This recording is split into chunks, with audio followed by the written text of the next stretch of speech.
Have you ever eaten a snake? Have you ever been to Timbuktu or Kathmandu? Have you ever studied the present perfect? Well, you're in luck because we will be answering these and other important questions, this time on Grammar Gurus.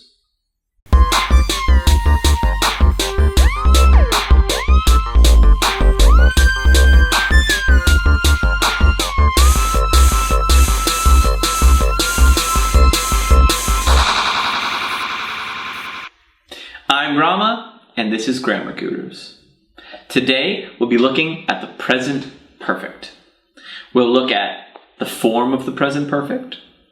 We'll look at when and why we use the present perfect.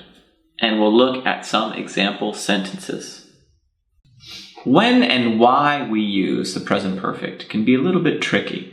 So let's look first at the form of the present perfect. To form the present perfect, we use a subject plus the helper verb have or has plus the past participle, sometimes called verb 3. We use have with I, we, you, and they, and we use has with she, he, and it. If you've ever tried to memorize, remember, the verb forms in English, the past participle is the third form that you say. That's why it's sometimes called verb 3. For example, go, went, gone. Gone is the past participle. Fly, flew, flown. Flown is the past participle. Eat, ate, eaten. Eaten is the past participle. Now, sometimes the second and the third form of the verbs are the same, the past and the past participle. For example, in the verb play, play, played, played. Or in the verb make, make, made, made. You see there that the second and the third verb form are the same. Now, sometimes all three forms are the same. For example, with the verb hit. Hit, hit, hit. Or the verb put. Put, put, put. And sometimes the first and the third verb form are the same. So the present and the past participle are the same. For example, with the verb run. Run, ran, run. There's no real easy way or special technique to memorize or to remember the forms of all these verbs when the first and the third are the same or when they're all different. You really just have to memorize them, to remember them. Okay, let's look at some examples to help show the form of the present perfect. I have eaten breakfast already. Okay, so where is the subject, the who or what, that does the action in this sentence? I. What is the main action verb, the main action word in this sentence? Eaten. And are there any other verbs that help to make this sentence the present perfect? Any helping verbs? Yes, have. So we have the subject, I, the helper verb, have, and the main verb, eaten. Let's look at our next example. Godzilla has attacked the city 5 times. Okay, so where is the subject, the who or what, that does the action in this sentence? Yes, of course, Godzilla. What's the main action verb, the main action word in the sentence? Attacked. And are there any other verbs that help make this sentence the present perfect? Has. Why is it has in this sentence? Well, because Godzilla is an it. And with she, he, and it, we use has as the helper verb and not have. So, Godzilla has attacked the city 5 times. Let's look at our next sentence. She has ridden an elephant before. Well, now the subject is she. The helper verb has, once again, because we use has with she, he, and it. She has. The main verb ridden, she has ridden an elephant before. I should mention here that the helper verb have in the present perfect is not like the main verb have in the present simple. In the present simple sentence, I have two brothers, have is the main verb and has meaning. It shows that the brothers are yours or belong to you. They're your brothers. But if you look at have in the present perfect sentence, I have eaten breakfast. Here, the have doesn't really have any meaning. It's just a helper verb that's put there to help make the present perfect. The verb that has the meaning is the main verb, eaten. Have is just there to help make the tense. Now let's look at contractions for a minute. Now in the present perfect, we often use contractions. So, what is a contraction? A contraction is when you take two words and you put them together to make one word. Now let's look at our example sentences and make some contractions. I have eaten breakfast already. Now we can take the I, the subject, and we can take the have, the helper verb, and merge them together to make I've eaten breakfast already. Let's look at our next example sentence. Godzilla has attacked the city 5 times.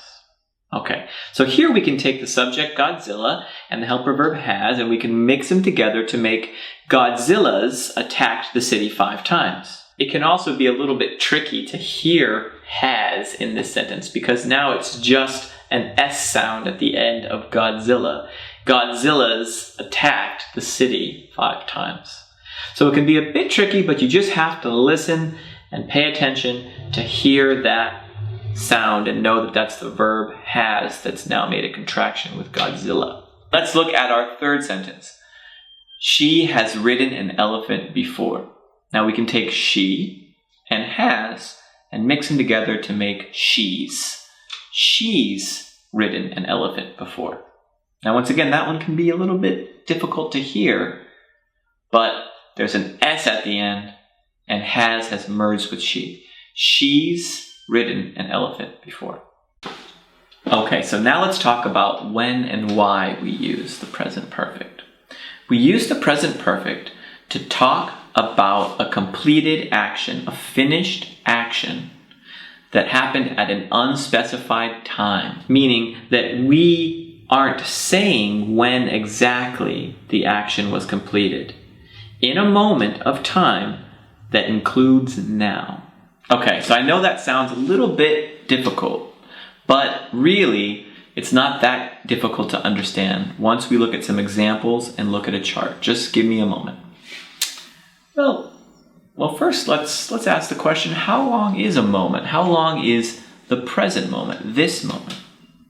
Well, when we use the present perfect, we can make this moment however long we want. We can think about this moment as being the time it's taken to watch this video, this morning, or we can expand it even further. By using the present perfect, we can expand this moment starting from now and going back to any point in time that we choose and call that present. And then we can talk about something that happened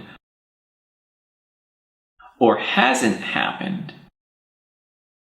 in that moment. Okay, now we should mention that when we use the present perfect, we can't talk about a specific time in the past. We can't say yesterday, 5 hours ago, 2 years ago, last month, because then we're pointing to and talking about the past, and we have to use the past simple. Okay, now it's time for some examples. I have eaten breakfast. Okay, so what's the present moment in this sentence? What's the chunk of time that we're talking about? Well, we're talking about this morning, because breakfast is eaten in the morning. So we're taking this morning and we're calling that the present moment, and we're talking about something, eating, something that happened in that moment. Now, we're not saying exactly when it happened. We're not saying, I have eaten breakfast 2 hours ago, because we can't use that with the present perfect. If we're saying the exact time that it happened, that's the past. It happened in the past.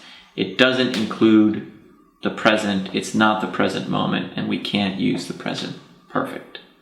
I have paid the rent already. Okay, so in this sentence, what is the present moment? What is the chunk of time that we're talking about? We're talking about this month, because rent is normally paid monthly. So we're taking this month, we're calling it present, and we're talking about something that I've done in this month. I've seen the new Spider-Man movie. Okay, so now what is the amount of time? What is the present moment in this sentence? Well, it's from the time that the movie opened in the theaters up until now. We're taking that time and we're calling it present. And I'm saying that within that time, I have seen the Spider-Man movie. Now, I don't say exactly when, just that in this amount of time, up until now, I've seen the movie. I've been to Thailand 7 times since 2001. Okay, so here I'm talking about a space of time from 2001 until now as the present moment, and talking about what I have done in that chunk of time. I have eaten snake. What is the moment in this sentence? What is the amount of time? My whole life. I'm talking about this life. So I've made my whole life into one moment, one chunk of time, and I'm talking about something that I have done in this life. Okay, now let's look at examples of the use of present perfect talking about your whole life as the present moment. So our example sentence was, I have eaten snake. Let's make a yes-no question with this example sentence. To make a yes-no question, we take the helper verb have and we move it to the front. And it becomes, have you eaten snake? Now, often when talking about your whole life, we like to add the word ever. Have you ever eaten snake? You don't need to say it, but normally we do when asking about your whole life. Have you ever eaten snake? Now, to answer this, you can answer with yes or no. If you answer with yes, you can say yes plus the subject, I, plus the helper verb, have. Yes, I have. If we answer with no, we use no plus the subject, plus the helper verb, have, and then we also add not. No, I have not. Now we can take the have and the not and make a contraction. Haven't. So we can say, no, I haven't. If we want to ask a more information question, we can ask, for example, when have you eaten snake? I've eaten snake 3 or 4 times in the last year. So now if you want to make this a negative, we just take never and we add never into the sentence, and it becomes, I have never eaten snake. When you say never, you mean that in your whole life, you haven't done this. You have never done this. So, I have eaten snake, to make it negative, becomes I have never eaten snake. Okay, let's look at our next sentence. I have been to Thailand 7 times since 2001. Now, when we're using the present perfect, we often use since and for. Since is when we want to talk about at what time did this moment, this chunk of time start. And for, we use for to talk about how long this chunk of time, this moment is. So in our sentence, I have been to Thailand 7 times since 2001. We're using since to talk about when the amount of time started, since 2001. Now, to make a yes-no question, we'll take the helper verb have and move it to the front. And then we'll drop the 7 times, because we don't know, we're asking a question. And it becomes, Have you been to Thailand since 2001? Now, to answer this yes-no question, we can answer yes or no. If we answer yes, we say, yes, I have. And if we answer with no, we say, no, I have not, or no, I haven't. If you want to ask a more information question with this sentence, you could ask, why have you been to Thailand since 2001? Well, I've been to Thailand because I really like Thailand. It's a beautiful country. Now, to make a negative of this sentence, let's go ahead and take off the 7 times because it's no longer true, and we'll add not after the helper verb have, so the sentence becomes, I have not been to Thailand since 2001. And we should also look at for just briefly. Now, when we use for, we talk about how long the moment, how long the amount of time we're talking about is. For example, I have taught English for 10 years. So after for, we'll be giving an amount of time. For 10 years, for 5 months, for an hour, for 15 minutes. We'll be giving an amount of time after for. Okay, so we need to talk about yet and already. Because when we use the present perfect, we often use yet and already. Already is used to answer a question and to emphasize, to show more clearly that an action has been completed. For example, in the sentence, she has paid the rent already. Yet is used with things that we expect. If we ask a question with yet, we are asking about whether an action that we expect to be completed soon has been completed or not. Okay, so let's make a question, a yes-no question out of this example sentence. Now, we don't use already with questions, but we can use yet when making questions in the present perfect. So the question is, has she paid the rent yet? Now, the yet shows that we expect her to pay the rent, and we want to know if she has paid it or not.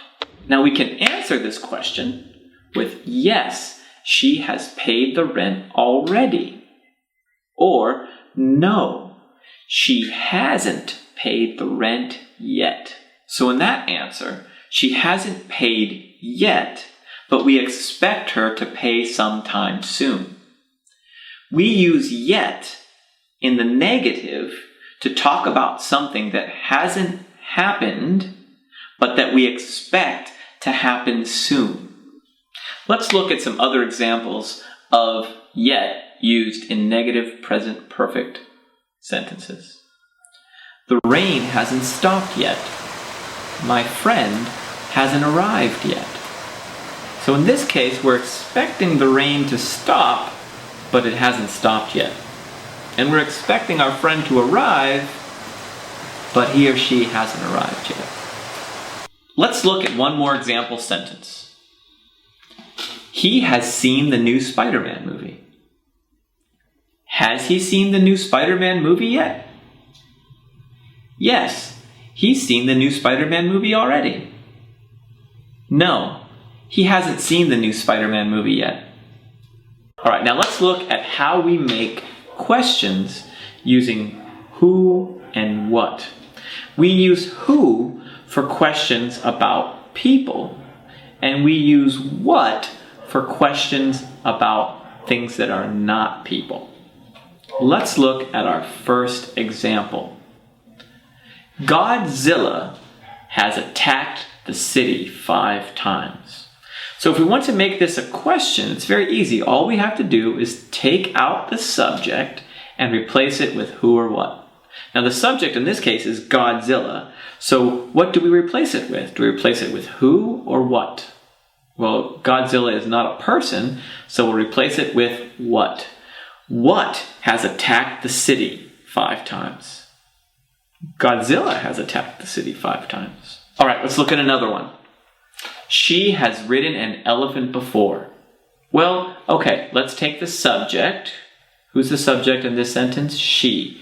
And we'll replace it with who or what. What do we use? Who or what? Who, of course, because she is a person. So the sentence becomes, who has ridden an elephant before? And now it's a question. As easy as that. We just replace the subject with a who or what, and it becomes a question. Okay, now it's time for the tough stuff. Let's talk about how we use ever in the present perfect. Now, I said before that we use ever when asking questions about your whole life in the present perfect. And that's true, but we can also use ever in negative sentences. We can use ever in a negative sentence if the sentence has a negative or if the subject is a negative, like nothing, no one, nobody. For example, nothing good has ever happened to me. Nothing good has ever happened to me. Well, it's not true, but nothing, because the subject is negative, nothing, we can't use never again. That's called a double negative. So nothing good has ever happened to me. Let's look at another example. I haven't ever eaten snake. Now in this sentence, we have a negative, not. I have not ever eaten snake. And because we already have a negative, we can't use never, which is another negative. That would be a double negative. So we say, I haven't ever eaten snake. Now that's just another way of saying I have never eaten snake. They both mean the same thing, they're just 2 different ways of saying it. Now we can't use ever in a positive sentence. For example, we don't say, I have ever eaten snake. In that case, we just say, I have eaten snake. Well, that's it for this episode of Grammar Gurus. I hope that you now understand more when and why the present perfect is used and have a better idea of how to form the present perfect.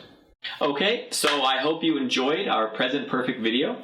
Don't forget to subscribe, and if you would like to support our channel and help us make more videos, please check out our Patreon page. As always, if you have any questions about English or grammar, just leave them in the comments section below. And thanks for watching. See you next time.